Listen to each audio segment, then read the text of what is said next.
سنن ابن ماجہ اور مشکات شریف کی روایت ہے،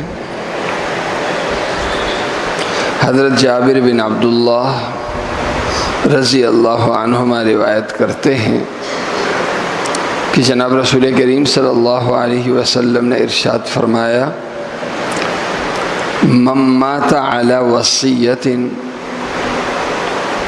مات علی سبیل و سنت ومات علی تقى و شہادت ومات مغفورا له۔ جناب رسول کریم صلی اللہ علیہ وسلم نے ارشاد فرمایا کہ جو شخص شریعت کے مطابق اپنے مال کی تقسیم کی وصیت کر کے مرتا ہے، ایسے شخص کو اللہ تعالیٰ موت گمراہی پہ نہیں بلکہ ہدایت پر اور سنت کے مطابق دیتا ہے۔ ایسے شخص کو اللہ موت صرف ایمان پہ نہیں بلکہ تقوی پہ دیتا ہے، اور ایسے شخص کی موت اللہ کے ہاں موت نہیں بلکہ شہادت کا درجہ رکھتی ہے، اور ایسا شخص جب اللہ کے سامنے پیش ہوگا تو بخشا بخشایا ہوگا۔ کتنے فائدے ہوئے؟ صرف کیا ہے؟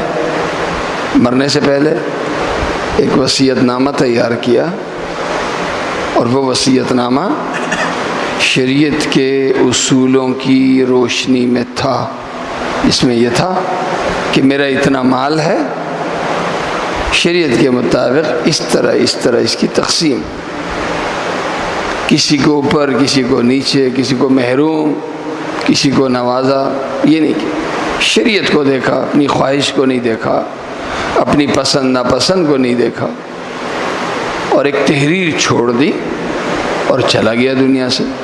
اس کو کیا ملا؟